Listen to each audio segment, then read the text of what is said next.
Hello. So I'm just sorting out some volume stuff. This will probably be deleted from the YouTube version, unless I'm lazy and can't bother to edit it. Um,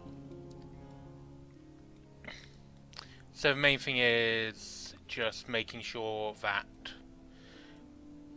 I can see the chat and people can hear what I'm saying correctly. And yeah.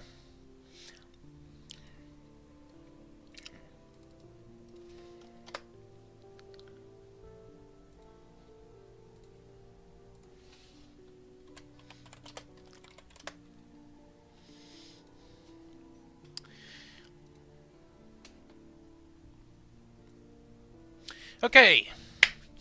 So, um, welcome to the second part of my Sunless Sea Let's Play through the ambition Your Father's Bones.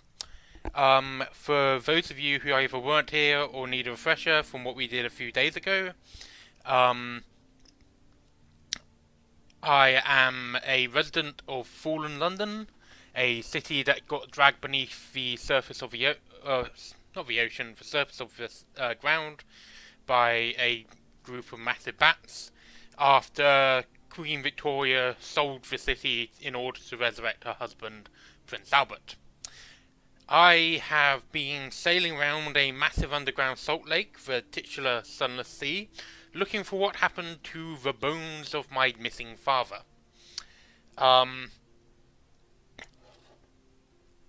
So after running some chores for the Admiralty in London, I talked to the Admiral, who revealed that last time he heard my father had gone to King Eater's Castle, a very desolate place on the complete opposite side of the Sunless Sea, or the Z, as it's called. So that's where we actually stopped. So I kind of sailed round and down, and we last spent our time at King Eater's Castle. Now, for the first bit of this session, I have two goals. One is to get back to Fallen London to recover and to kind of trade any goods I might pick up along the way. And two is to find the hold of the Fathom King, the ruler of the Drownies, who are basically kind of mermaid drowned people crosses. So yeah, and with that, let's get started. A menacing red exclamation mark means your enemy is about to launch an attack. Get out of range if you can. I will admit I'm not very good at that. What I tend to do is to... Well, for ships I'm not very good at that, because you want to try and avoid their targeting circles, firing arcs. So this is King Eater's Castle. I really like the art style for this game, actually. I really like the designs of a lot of the... I really like the designs of a lot of the places. It's got a very particular aesthetic to it, which is this kind of softly ruined world. That's one thing about the entire Fallen London universe that I really like, actually. It's... The surface of it is very much an eldritch horror game, but underneath it there's all kinds of stuff going on, and I think this style really fits it. I don't want to say too much about that because, you know, spoilers, but we'll get into that as we go. So, let's start to sail back. So, we're here, and we want to get back here. Now, the quickest way is to sail across this blackness here. I think, hopefully, there's some places around here that usually pop up where we can refuel, because we've got quite a bit of fuel, but I'm not sure it's going to quite be enough to get us back to Fallen London. Especially not if we have to worry about our hull taking damage, given that we, yeah. So we're currently in an area patrolled by some of the most dangerous ships in the game, the glorious dreadnoughts. If we're lucky, we'll just miss them. Here we are in the Sea of Statues. One interesting thing about King East's Castle in particular, there's a very particular event in the backstory that you could. It sounds like it could fit, you know. King East's Castle is where this event took place. But we know that event took place in the north. Each of the directions is associated with a different being, and the north is associated with a particular one, a man in a well. But so King Eater's Castle, we don't know why it's called King Eater's Castle. We don't know what it's there for, and we don't know what rituals happened there, as far as I know. It's just a place you go to go mad and eat your crew, as the title of the game says.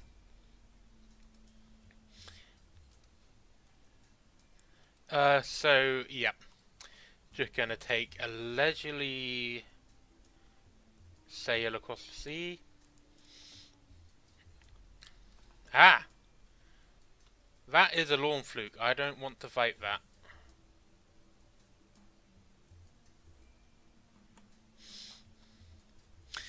Oh, that's handy. So, this is the Fathom King's Hold. Or Fathom King's Keep. One of the two.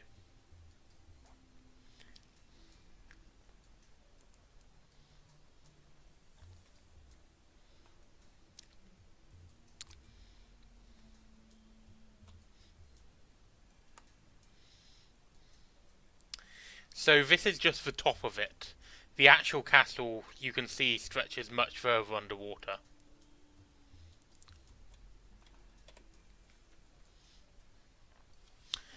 The Fathom King's Hold.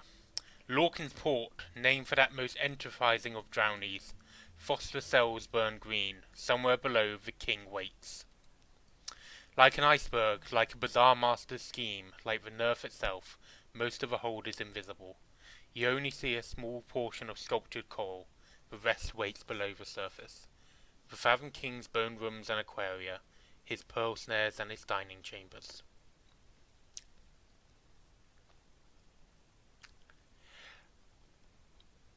I don't have the ability to get entry to Save the King. I need to find a Z story.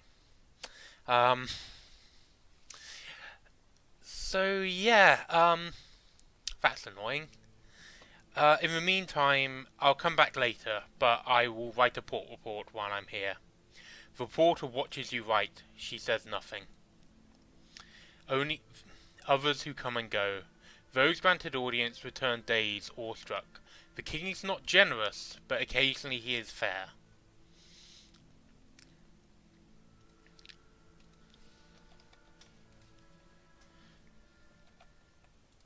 Okay, let's head off.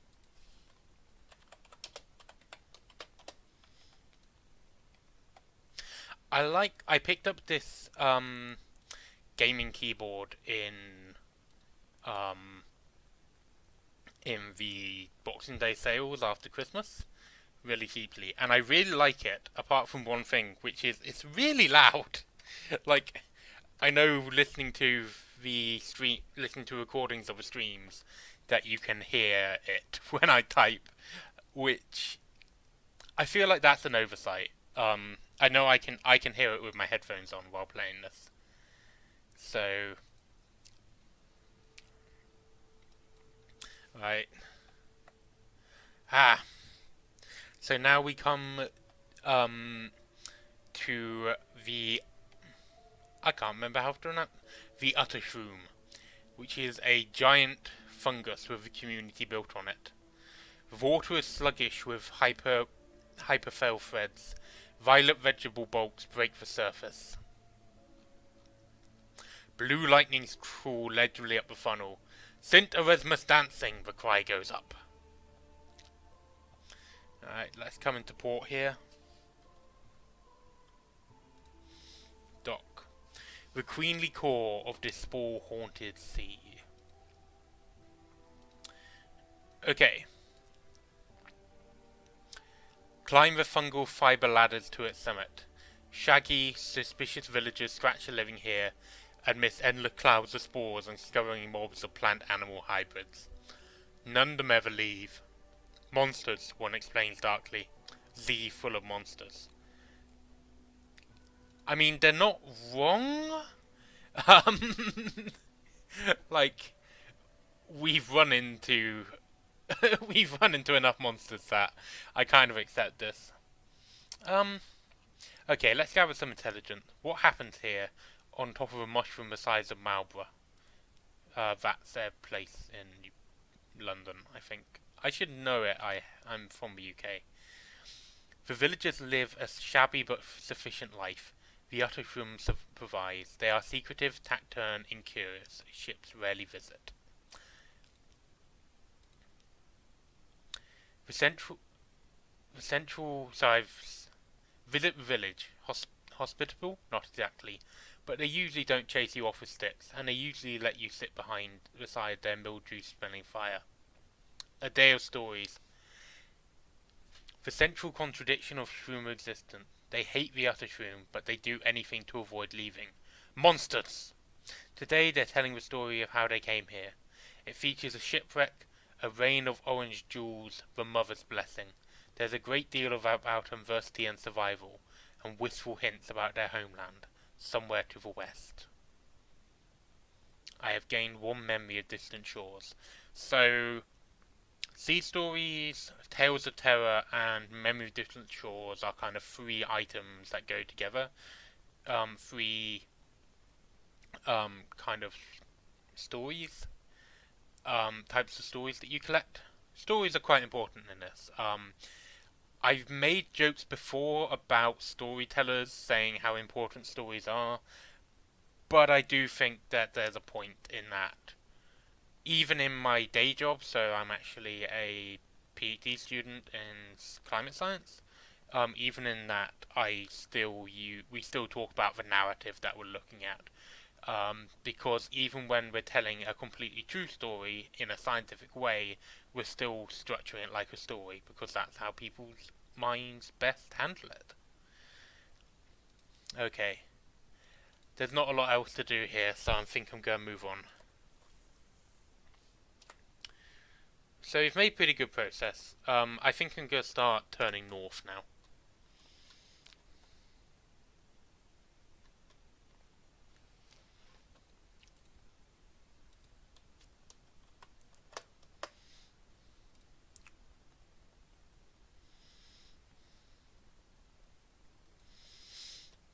Occasionally you'll see my cursor slip off the screen just because I'm doing something else. That is a Carnate ship. I'll get to them more when we run into the actual Carnate. Discovered the Reef of Roses. I'm going to show you this place just because it's fairly pretty. There's nothing to do here, but it is nice to look at. The fault stars above are feral amber, like tiger's eyes. Stamford Expanse, named for one who lost his child to cats. There are a bunch of sapient tigers around here. If I go a bit further south, there's a port where there's a load of sapient tigers.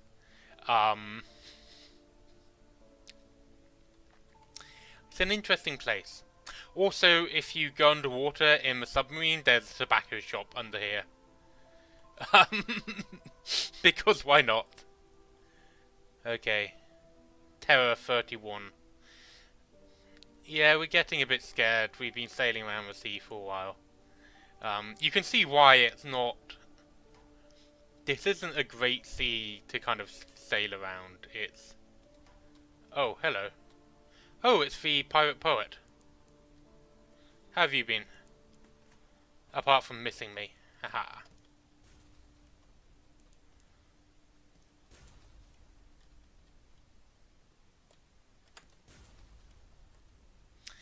Before anyone asks, yes, if you play your cards right, you can have Not a date, but an ill-advised rendezvous with a pirate poet that neither of you speak about afterwards.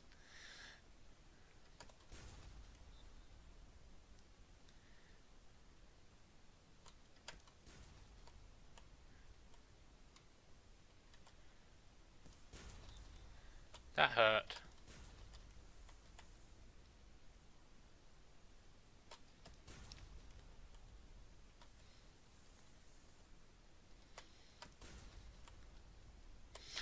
Yeah, the combat in this game is functional in that it kind of works, but it's not the best aspect of it.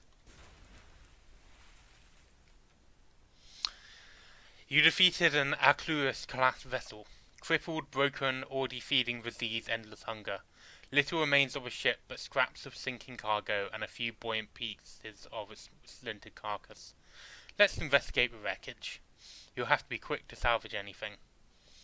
You lean close, shining the lamp on the debris.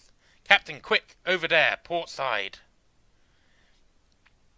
Yeah, let's rescue her in person. The pirate poet, the legendary clay woman Kosar. She clings tight to the last few scraps of floating debris, defeated but defiant. Gracious in defeat, the pirate poet hauls herself up the rope, nodding her gratitude to the crew. Another battle well fought, Captain. Few earn a second verse. Along with her freedom price, she presents a gift, a cask of wine, saved from the sinking vessels by her own mighty arms. They say it's a fine vintage. My men were saving it to toast our victory against you. Perhaps you would join me in a drink to them? And I get 400 echoes, which is very nice.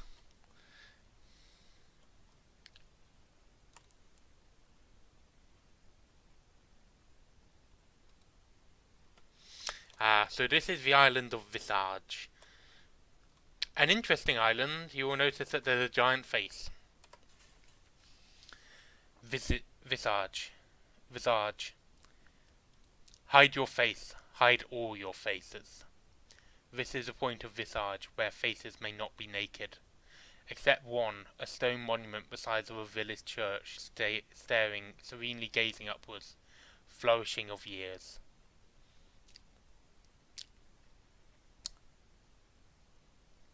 Go ashore, inward and upward. Terms. All who enter must play their parts. The sign is visible only after you've crossed the threshold. On the lower slopes, stone buildings, flat roofs, archways. In the architecture there lingers a memory of lotus and palm shroud. The hill above is a face, forever looking up at the ceiling of the undersea. No one inhabits its cheeks or the hollows of its eyes. Check in at the customs house. No one may wander Visage at will. A changing room. All visitors must pass, one by one, through a room guarded by a person in the mask of a Moonmoth. Masks in an assortment of shapes and colours await. Ask to go about without any mask. Your own fair face will do for you, thanks very much. No? Moonmoth folds and unfolds its wings. Not suitable, it says. On Visage everyone is masked. To walk around on the island with your own face would give scandal. Ask the significance of a mask. Maybe there's more to it than a question of aesthetic taste. Moonmoth explains, each mask declares a different intention towards the denizens of Visage and must be accompanied by suitable behaviour. The frog is for visitors who, perhaps clumsy and unfamiliar with local etiquette, have come to it in order to observe local ways and make uncouth comments about them. The locust is for those who seek profit in Visage and would carry away as many goods as possible. You prompt about the bat. Moonmoth hesitates. Bat is an ill-omened visitor, sent as a messenger or spy. Bat always dies. I'm going to choose the frog mask. Moonmoth lifts the mask and places it over your head. The eye holes are large and they are fitted with spectacles. These improve your view of the environment, though you must look bald-eyed from the outside. There is also a mechanism attached to a mouthpiece that magnifies any sounds you make, even your breathing. You start to thank the Moonmoth and it comes out as a booming croak. May you profit from your village in knowledge, says Moonmoth. Its wings fold neatly over his back. Visit the Library of Parts, so called because all the books are fragmentary, perhaps. Stoop up the lintel, enter the dark. A room of heavy stone, guarded by a gold statuette of a woman with outstretched arms. The scroll niches sorted to correspond to a variety of masks, the jackal and the lioness, the crocodile and dung beetle. A woman in the mask of a lotus bottom is sitting at a lectern, reading in silence. Moonmoth stands to one side as your escort and tour guide. Ask about the purpose of this room. Moonmoth explained, people think it means something like Library of Fragments, but this is wrong. The parts in question are like parts in a play. This is where the denizens of Visage come to learn how to perform their masks more accurately, more completely, with a truer spirit. So Visage is kind of interesting for me on a personal level, just because of how I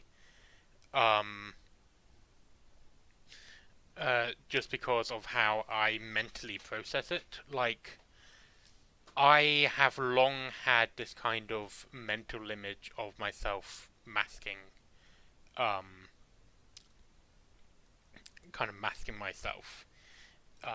There was a period where I was very unhappy with my own personality and how I reacted to things.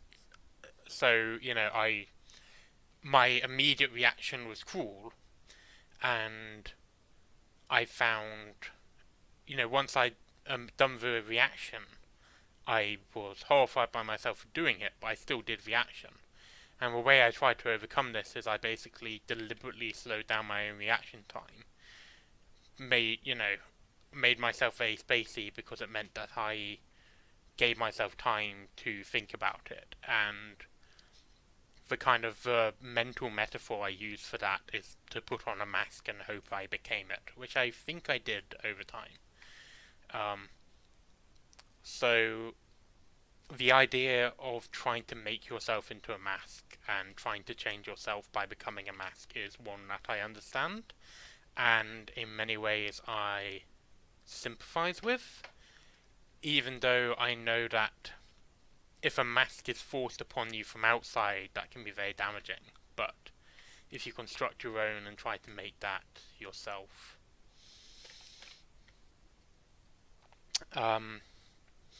that's like the ability to choose who you want to be and try and change yourself is very important to me. So I'm very much on the transhumanism end,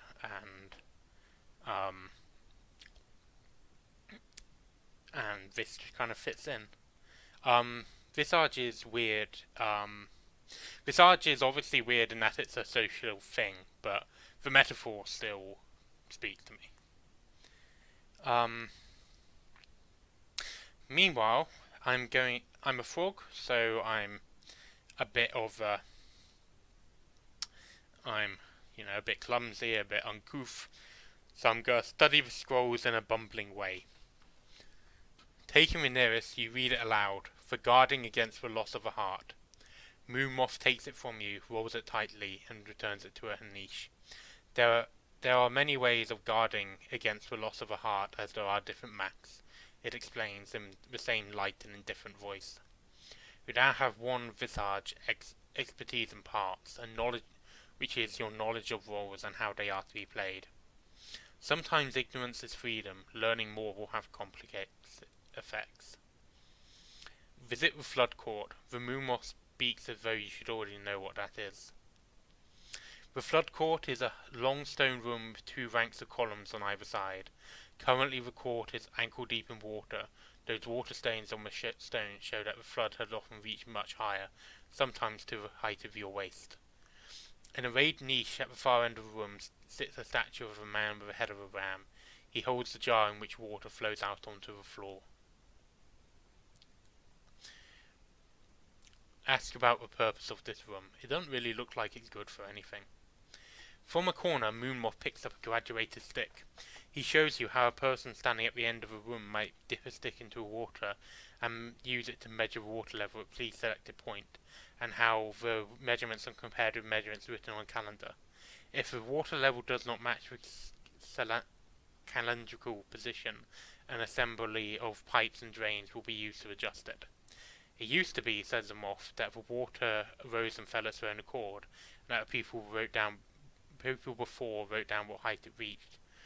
Now the water is still, but thanks to their actions, we can replicate the rise and fall, so to still be pleasing to the god of flood. It completes this explanation with a half-body bow towards the statue of a ram deity. So you might be able to guess where the people of Visage came from at this point. I will say London is not the first city to fall. It is the 5th.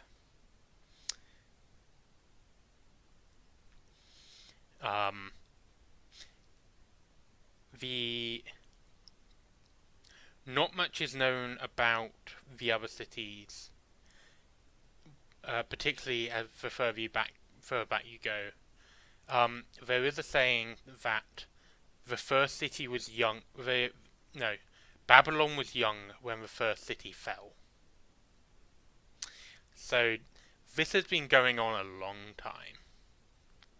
Let us show. Anyway, so I'm a frog. There's a wonderful indoor pool. I feel like there's a combination to be had here. You exclaim at how much you admire this room and its excellent pool. Your words are, as always, amplified into a croak. Other masks turn towards you, crocodile, lotus blossom, crescent moon, but no one speaks. You have garnered a suitable amount of disdain. Moonmoth quietly applauds your performance of froghood. So my role here is to basically be that obnoxious tourist. Like, I am that guy. I feel like the costume should come with like a Hawaiian shirt and like socks with sandals, just to really complete the image. Alright, I'm just gonna have a quick drink, and I'm gonna turn my mic off because I noticed when I listened to one of the other streams that I could really hear when I was taking a drink. So, give me a minute.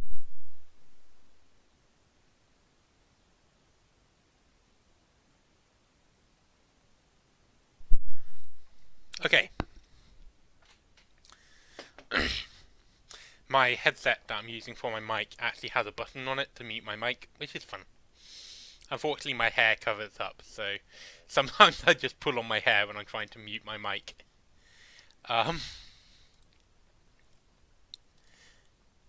Anyway.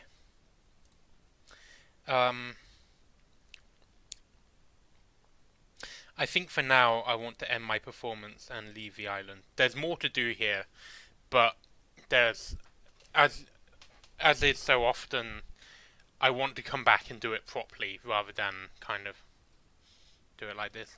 I know, I feel like that kind of cheating. Maybe I should just do it naturally like I'm playing it for the first time, but nah, the stuff that's in Visage is cool enough that I want to do it properly. I just took another drink and forgot to mute my mic like I said I would. Oh well. Right then, onwards and upwards. Yeah, I want to turn north now. Visage is a good place to remember. Visage is a good place to remember because if you complete the kind of mini quest on here, you get the next time you arrive and you do that, you lose 10 points of terror. So if your crew is having a rough time, it's a good place to kind of stop and relax. It turns out having a new face given to you can actually be really relaxing. Who knew?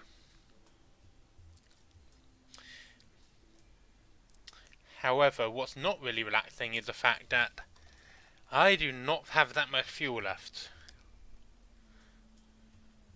When you consider... So that cost me 7, I've got that much to go, which is 4. It's doable. I got plenty of supplies and you can repurpose it. Yeah, like it's very. I can see why that's comforting. So I mean, I'm very interested in like the hypnosis community and stuff like that. Um, and a lot of people who I prefer to be the one hypnotizing, but a lot of people who enjoy being hypnotized have said a very similar thing to why this art feels comforting. You know, it's um, you can you can lose yourself in a known role and take a step back. You know, you can let someone else kind of take over decision making, and you just have to do. Oh boy, I kind of set my engines. Um, I set my engines on max power to escape those bats because I couldn't bother to fight them, and the engines exploded. So I'm gonna do what I can to heal the wounded and dampen flames. Okay, I succeeded, which is nice, considering how low my skills are, but I did lose 2 hull, which I didn't really want. Still, it could be a lot worse.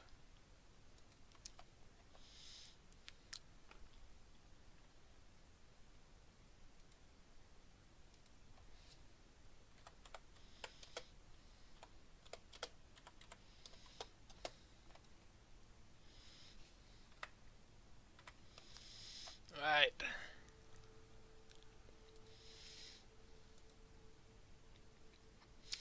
Keep sailing, sailing, sailing, sailing. Keep sailing, sailing, sailing. Ah, okay. We've come to Mutton Island. Um, Actually, let's just nip down here and grab a port report.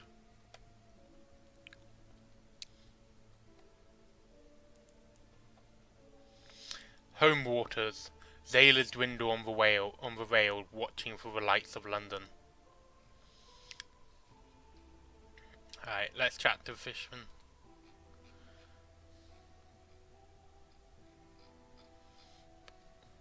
Let's wander a little way along the shore.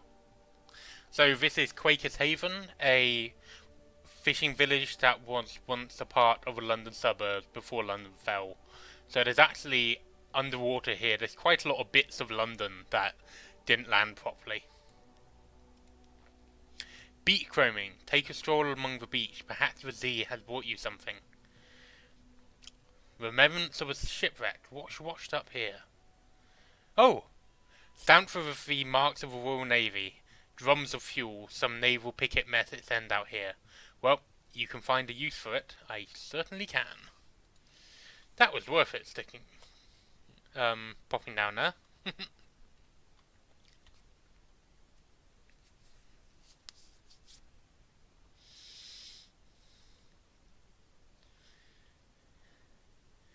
That movement indicates that there's a sea monster there, but luckily it's just a giant crab. Boom! I am looking forward to when I have a weapon that can one-hit kill you.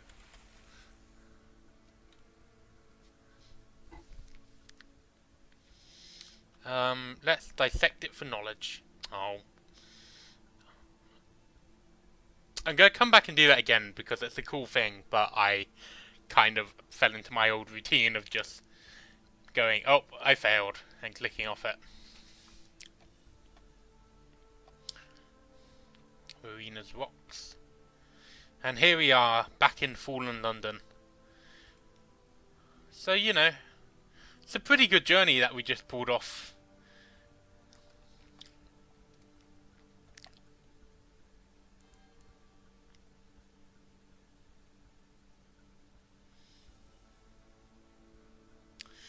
So next priority will be to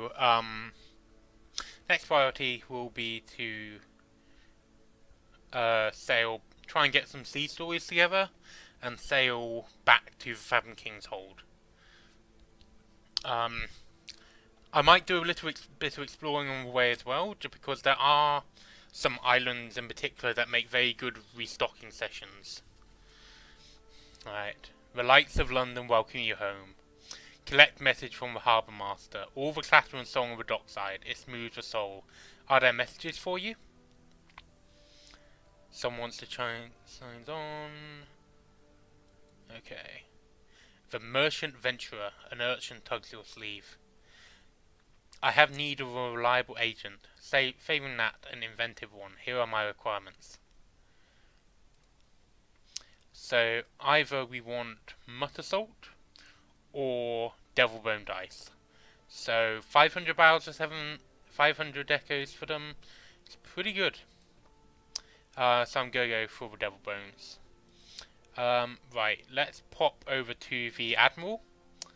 Because I've got a load of port reports and strategic information to pass on. He's hard to read with those glasses, but he reads the summary intently. Satisfactory, he says at last. Eminently satisfactory, actually. Good work. Take this for your trouble. The clerk will see you paid. So I've lost strategic information, and I've gotten echoes and 1 times the Admiralty's favour.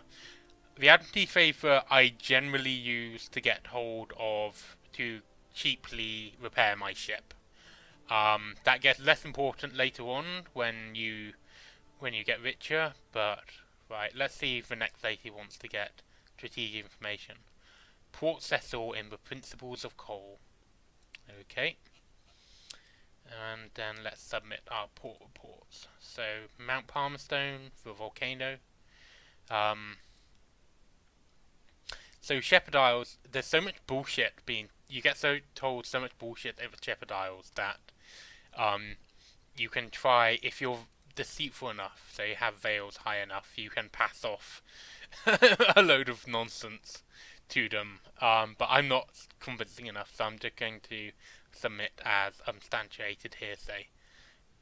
Because they do hear a lot of likely tales from that place. So yeah, 10 times echoes, 1 times favours, and 1 fuel. Abbey Rock. We categorise it as a military installation, you know, or that has occasioned some quite vigorous debate. So if you remember, Abbey Rock is the fortress manned by warrior nuns. Manned? Crewed. Womaned. Whatever. Avid Horizon. I hope you intend to tell me that everything is quiet there. Yes, I do. The Room. You spent time in Marcia Gear? Dear me, I am most terribly sorry. Station 3. Excuse me, just let me call a colleague in. This is my colleague, Mr. Violin of the Ministry of Public Decency. Mr. Violin, this good captain support is here. If you care to, yes, the fire is already lit. Let us. There we go. Now only ashes remain, and it might have caused such a lot of trouble. Thank you, Captain. We appreciate your discretion. Here is your payment. You need not trouble yourself further in this affair. So they just burnt my report, and they're not accepting any new ones. But they did give me 100 echoes to keep my mouth shut. Frost found. Is it beautiful as they say? I doubt it. Poets are notorious liars, but liars make bad poets. A paradox, isn't it? Never mind your report. Astral. I've always wondered if that might be a myth. So Astral is the island where the surface of where the ceiling of a nerf is above it is broken and it's covered in sunlight, which is dangerous for people who live here.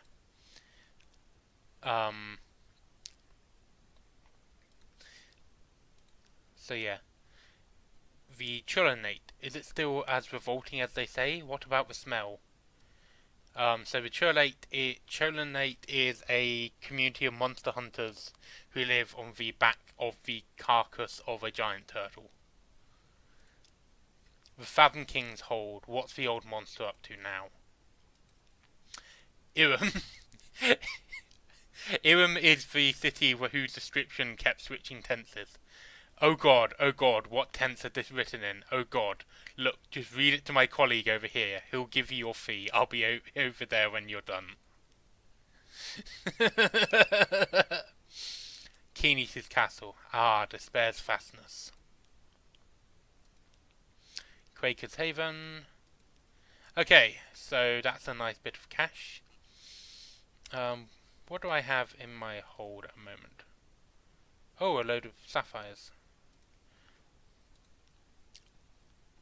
I'll sell those, and I'll also sell mushroom wine.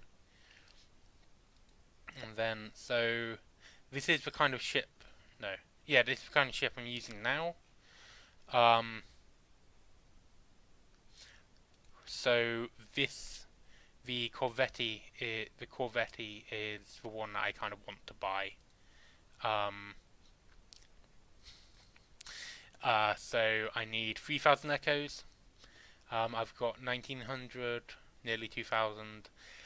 But I think for now I'm going to sell my deck gun.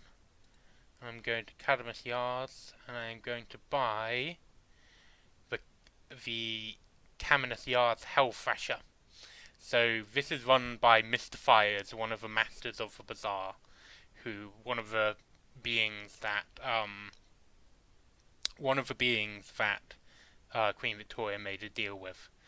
So you can imagine how interesting this is going to be. Boom. So I've gone from doing 16 to 21 damage to 24 to 32 damage. Which is a nice bonus.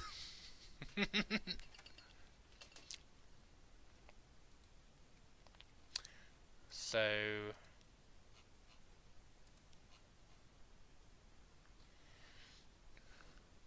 right, let's go get a tattoo.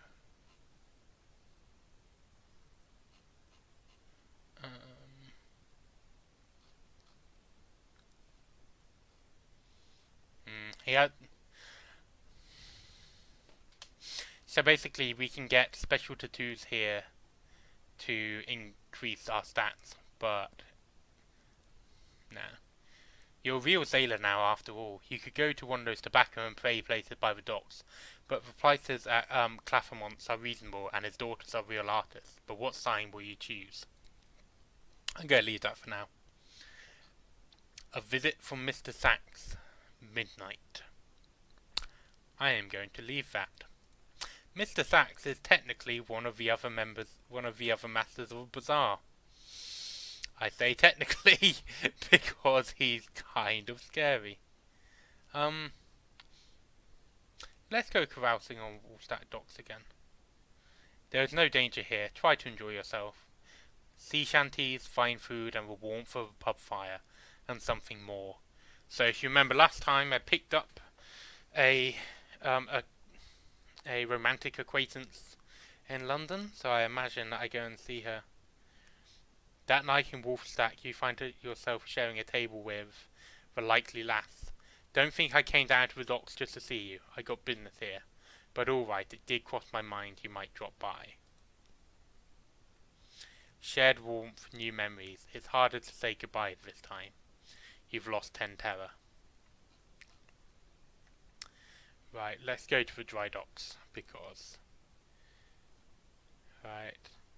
Let's go to the Admiralty Yards, so I spend some of my Admiral's favour that I just earned. And... whoops. Then finally, let's see a new recruit who awaits your attention.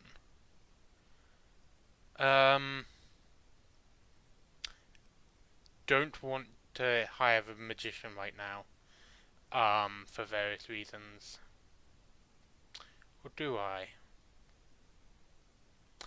Yeah, let's hire him. I've already got a chief engineer, but we can have two. I mean, not two in chief engineer's pit, but he can hang around. Since there's no penalty in having them. Right, so let's stock up a bit.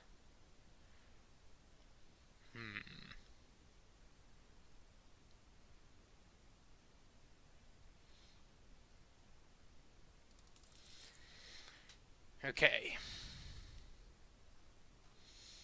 So, Caro's naval surplus is basically the lesser version of Caminus Yards, but if you know what you're doing, it's quite easy to get money to kind of bypass these ones and go straight to Camus, and since you only get half cost back for selling. Like it's not really worth. Foxfire candles. I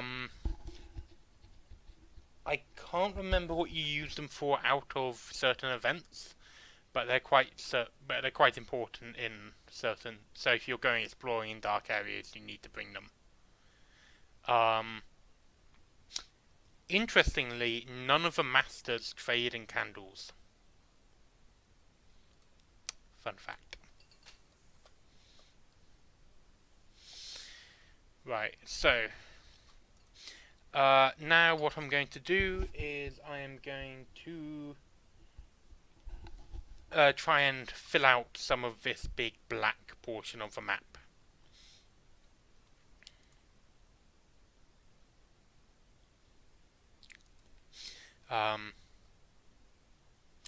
Yeah, I'm gonna try and fill in the setting as I go for people who don't really know it.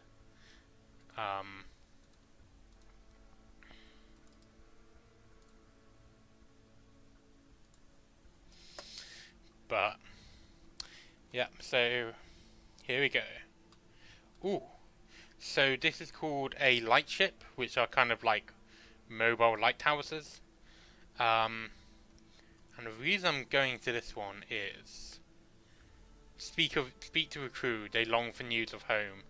So you have recent news, and we'll get into that. So I've lost the recent news, I've lost some terror, and I've now won the story, so I can go and talk to the king.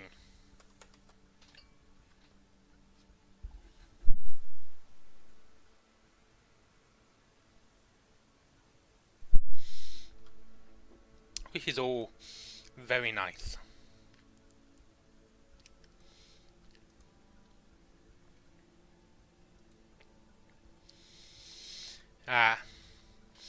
And now to the south, you can see a western antler crab.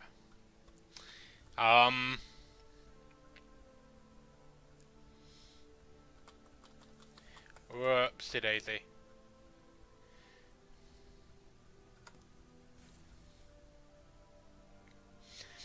So yeah, these are kind of the grown-up version of crabs around Mutton Island. Hopefully I can take it out before it gets a proper charge in. Surprisingly, you don't particularly want to be grabbed by those things. There we are.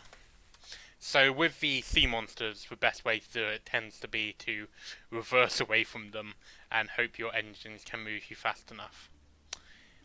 Death of an angler. The shell is shattered. The glowing Icilia lie silent. Let's butcher it. I've gained 1 supplies, and I now have an unpreprocessing mass.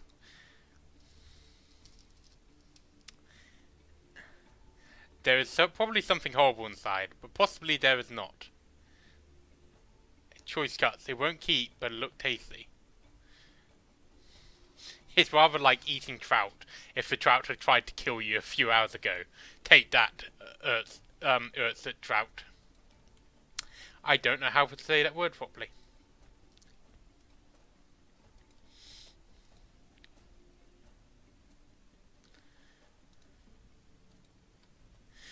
So here we have the salt lions. 2 massive stone sphinxes. You know, the things from Egypt. In the middle of the sea. The northern one is actually being slowly taken apart.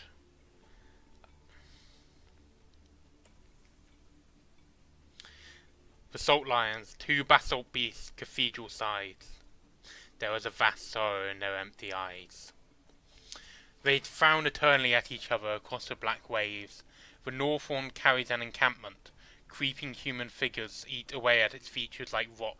Picking. There's a supply dock below. Let's visit the unmakers. We get funding. Muscular pick wielders rest on camp stools, watching you approach, passing hip flasks around. An uncertainous overseer beckons you to sit. We get funding from a bazaar, it's true, but Station 4? I wouldn't call a Station 4. It's a little grandiose. The stones are stuffed with secrets, but most of them are usually garden statuary or occult ballast. Most of them. Some go down to the places under the bazaar. More tea cakes? I've lost 5 terror. So, when I'm coming back, I'll probably try to stop there and pick up some stone to take back with me, because it's a good way to make money, and it's also leads into some interesting bits. We were sailing, sailing, the wind was on our side.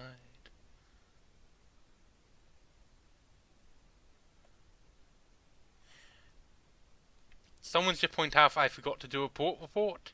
So, I will do a port report on my way back. Oh, okay, so this bit we've kind of explored a bit. So we're coming up to the terror mechanic. Basically, it's when you get to 100 terror, you start doing stupid things. You start to get nightmares. You start to sacrifice your crew to dark gods, or the crew start trying to sacrifice you to dark gods. It's kind of a mix of a sanity meter, a morale meter, and a terror meter. So it's a mix. So this is a Demure Island, a fevered forest of fungus. Iron and Misery Company Funging Station. I&M have a fungal operation here, felling giant bulegus shrooms for building materials, harvesting crurulae for its medicinal properties. It's a desperate little outpost of something like civilization. Up puffs the affable factor. I like word puffs there. Oh, hello, Captain. Thank God for visitors. We'd go quite mad out here otherwise. Quite mad. How can we be of assistance? A bandaged funga. One of the funging workers is watching your crew and watching the cloudy air especially. What does he want? So that's my doctor. Whispered confidences. The tomb colonist draws you a little way from the cloudy air. Don't tell her you met me, he said in a hoarse rasp. Her mother cut my voice. Hope to fix it so I won't be able to look for my daughter, so I'd never want to. You wheezers. Didn't work. Operations never completely effective. Need to know my daughters well. Happy. Finding enough patients. Getting enough to eat, and so forth. In exchange for the simplest news, he explains himself. I'm her father, he says. Ordinary engineer, not the sort of parent she'd want. Right. So let's make a port report here. And let's have tea with a factor. The poor fellow needs company. You sit on the veranda of the factor's house looking over the fungal jungle, an expanse of green and sour gold. The air is thick with hovering spores. The scones are stale. Even the tea has a hint of mildew. But the factor is good company.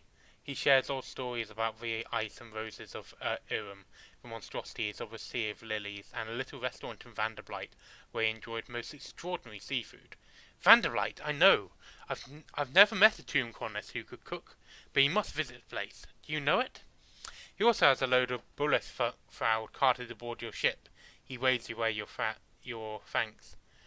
I've eaten so much of the stuff, I fear I might be completely transformed entirely into fungus.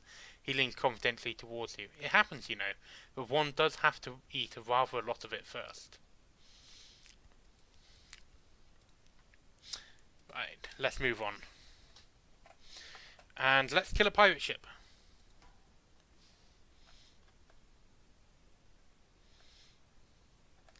I'd say if it was for justice, but really it's just because I want to kill a pirate ship.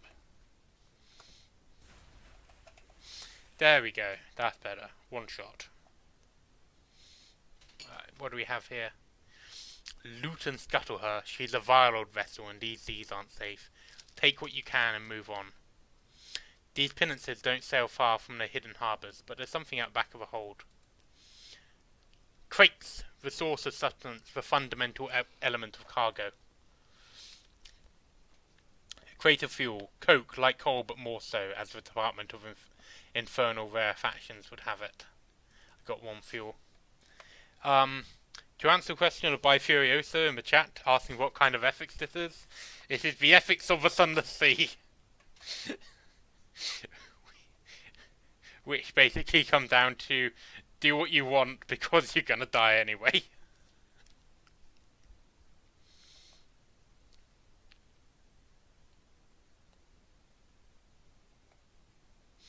This isn't a creepy place at all.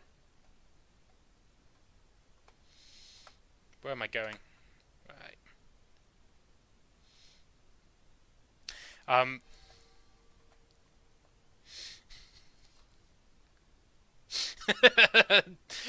Delicious nihilism by Furiosa replies to my comment. So you might actually hear by Furiosa on some other of my streams because we game together quite a lot. So particularly Destiny. So I tried to do a Destiny stream the other day, and she was going to be in that. But Bungie doesn't allow the software that I use to actually capture Destiny. So that fell apart. We hear the voices that will not be drowned. This is the sea of voices. We are close to Polyphorum, where nothing is truly dead.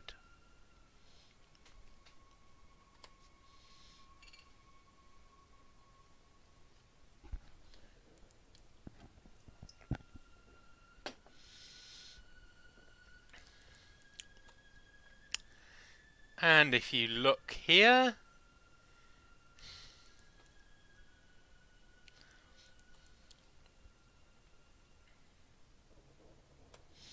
here we are. Polypheum.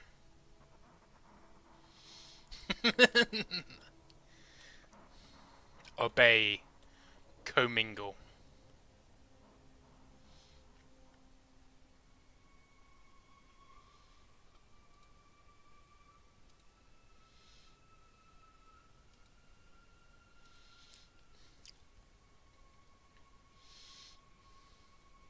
That was why I was going so slowly. I was on one, not two.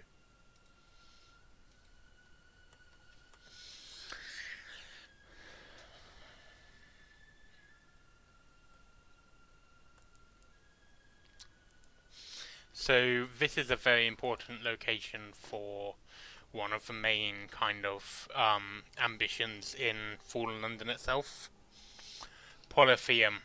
Here is streaming. Tackdern Clayman, evasive closed colonies, walking like humans, cobbles that groan underfoot. On the hills above, a pitiless valor of marble, but even that writhes like the buried bones in an earthquake. Gather intelligence. The king with 100 hearts rules from his palace above the city. He is never seen. He makes no treaties with other lands, but there is unrest in the air. The claymen you talk to are obedient and humble, but they speak nervously of those who are not, the maimed, the rebellious, the unfinished.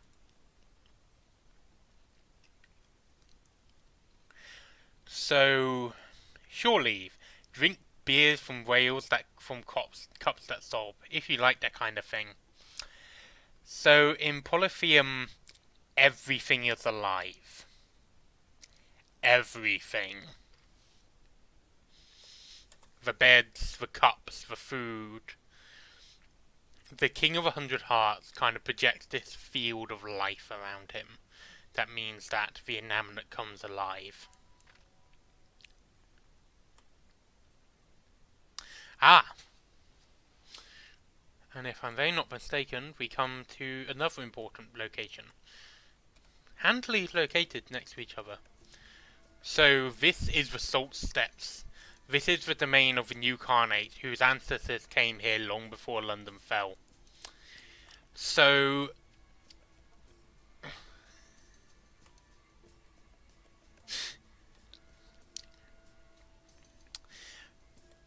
So this is the city, the fortress city of the New Carnate. As you might guess from the name, so this is Khan's Heart. As you might guess from the name, it is um uh this is Khan as in Genghis Khan. Um, the so these are from the city that fell before London, which was the capital city of Mongolia. And once again, someone made a deal with the masters to resurrect, to bring back one they loved. Um, love, I've said it before, but love is really important in the Fallen London universe. Mainly because love makes everything goes wrong. And so I find it really interesting because I'm a romantic itself. I'll get on back to that once once I'm kind of training. So this is Khan's Shadow.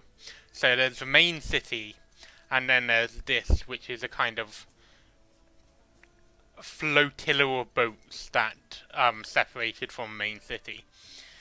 So this place is really useful. So I'll compile a port report. Combining debauching, speechifying, drunking, singing, speeching, poeting. Now and then a drunken duel. Very occasionally a savage ritual murder. Long ago the Khanate turned it back on its warrior traditions. It had no place for pirates and would-be nomads, so here in the shadow the exiles made their home, and amid 100 wrecked, grounded, decommissioned ships. So here's also the traveller's friend. It's one of the best locations to stock up when you're sailing far away from London. So I'm going to stock up on some fuel and supplies, and I'm also going to buy an empty mirror catch box, because if you remember, I was asked to do that by my current chief engineer, the tireless mechanic.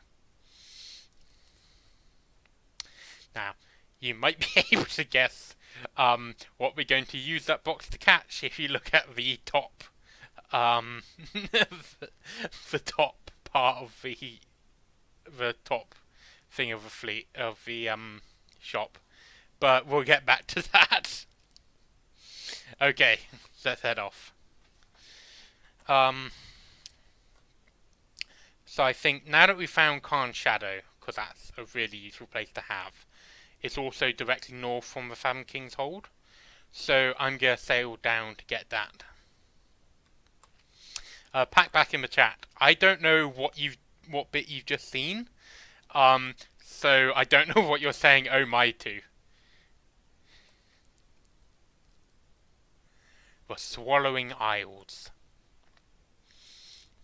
The mists of the Sea of Autumn get into the eyes, the heart. It is not unusual to find yourself in unsuspected tears.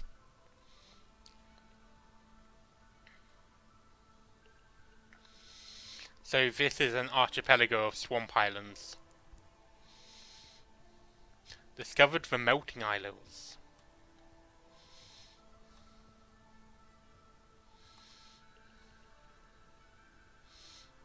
Ah, right, the box is future contents. Okay. Here we come.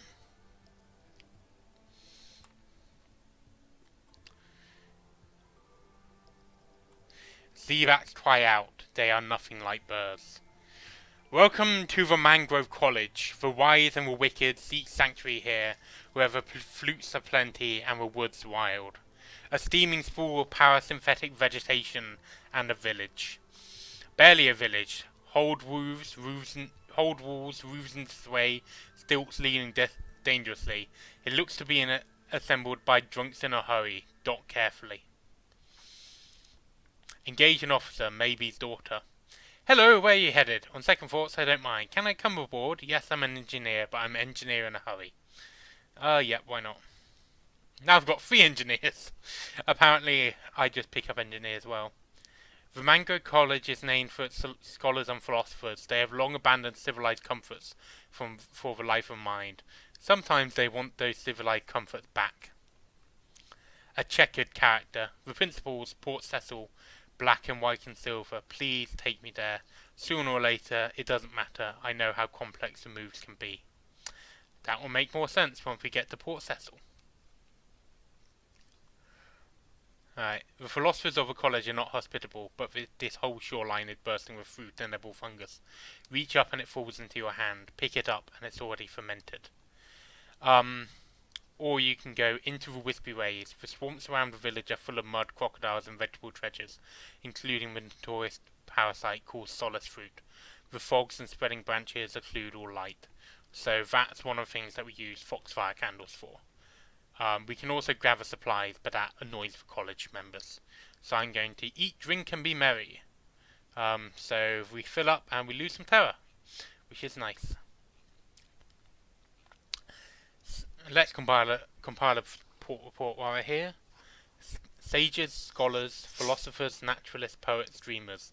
That's a lot of S sounds to expect a person with a lisp to pronounce.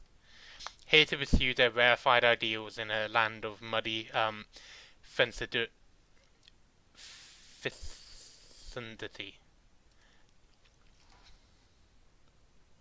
Whoops. This means that my hold is filled up, so I need to dump something overboard.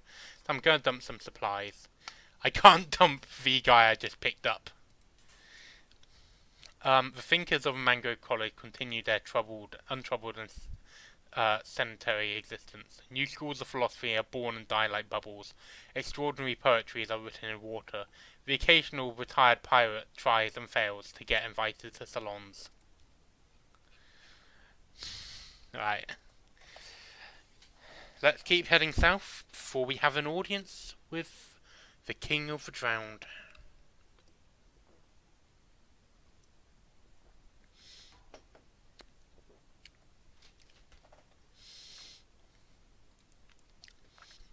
Sorry. So the other day I was kind of trying to think of, because of my style of presenting isn't really favourable to the kind of classic style you might see from people like from the big name Let's Players. It's kind of much slower, and I was kind of just imagining someone like Jack Skepticeye, one of a few big names who seems like a decent person, him doing Sunless Sea is funny. If you haven't seen it, I do kind of recommend checking out Jack Skepticeye's Undertale playthrough. I think the pace of the game slows him down a bit, which I think is good for him, and he also just has a lot of fun doing it. So yeah, I don't watch most of his videos. He's a bit too much for me, but his Undertale playthrough is good.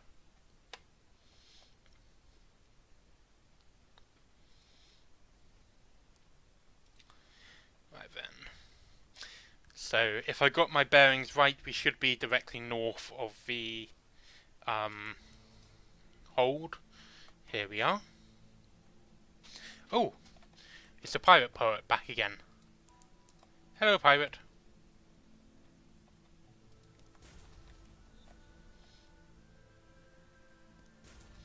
Ouch.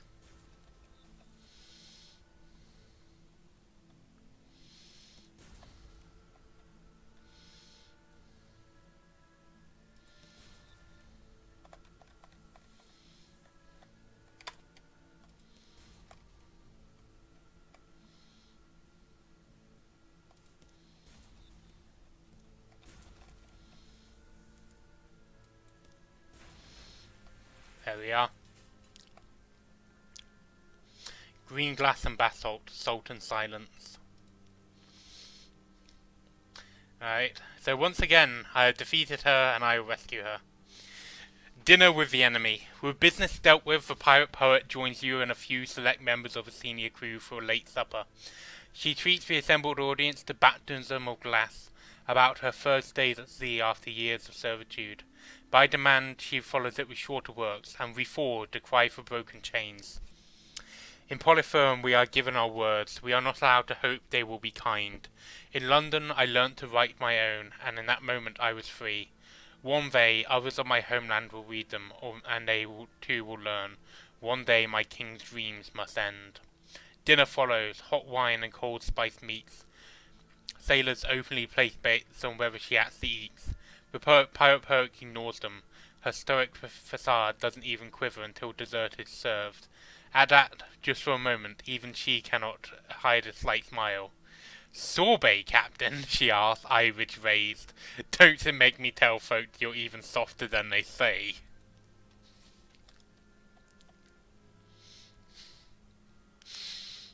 Do I have a fridge? How did I make sorbet? I don't know.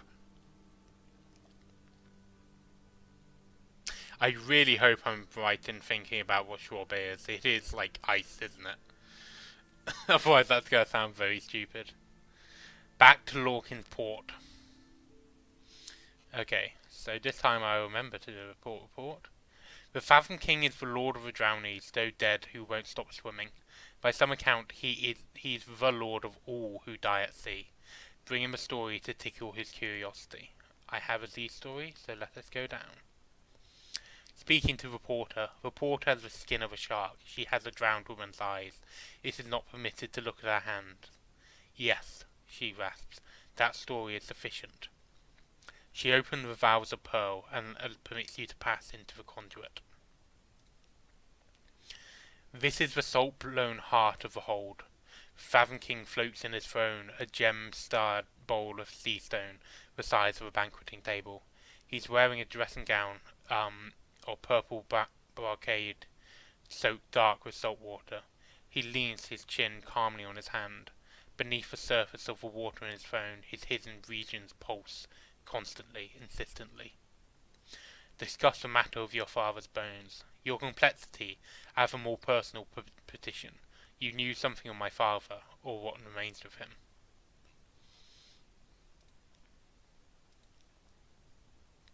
His complexity is watching you. His eyes are as cold as polished stones, but a smile lurks at the corner of his mouth, like an eel in ambush. Your complexity, there is a question only you may answer to open the final gate of my journey to my father's bones. I ask this boon of you. Why did the Fathom King give my father a knife? I'm going to ask that.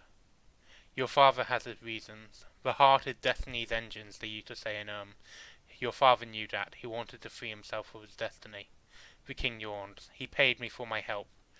He failed, and so you are here. Perhaps one day your son, your daughter, will stand before me and ask where your bones die, or perhaps they will ask me for a knife.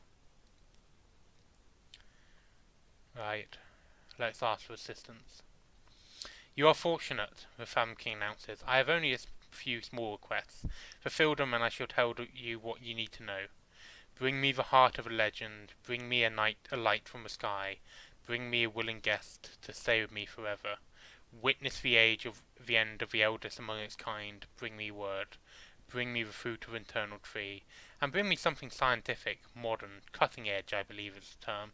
My bride enjoys that kind of thing. He sits back under regions pulsing with expectation. You seem quite capable, he adds carelessly. I'm sure that's not too much trouble. Yeah.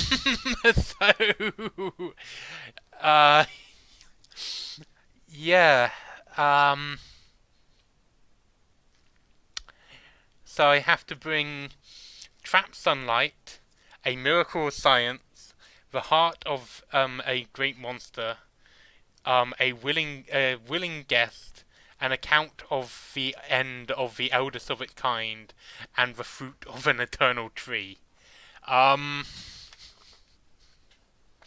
So one thing I will say that is negative about Sunless Sea is a lot of its quests tend to be fetch quests. But this is a fetch quest and a half. Right then. Speak of other matters. The sea presses, the darkness seeps, move on.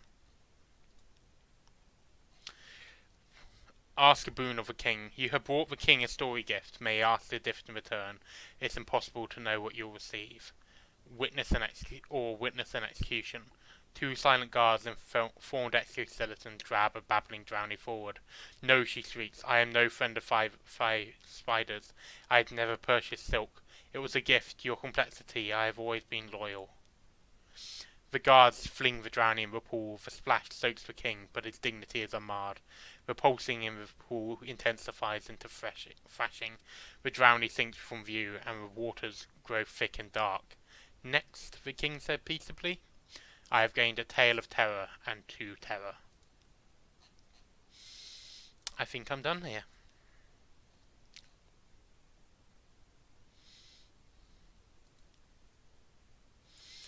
Right, let's leave. Okay, so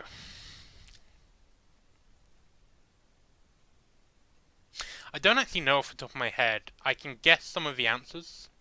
But I don't know off the top of my head what he wants me to bring. There's a couple of things. So there's a quest in Vanderblight that I think might be good. And Port Cecil, I think might be important. But I think having reached another milestone in the main quest, I think this might be a good place to call that stream. That and my throat's getting a bit sore. So, yeah, I'm going to call it there for tonight. I'm going to try and do these once a week, so I'll do another one next Saturday. I might do some extra play between them in places where I think there's going to be a lot of, like, grinding, just so you guys don't sit through that. Although if you want, I can just do it while kind of narrating various thoughts I have. But yeah, thanks for watching, and I will be putting this up on YouTube as usual. Alright. Bye everyone.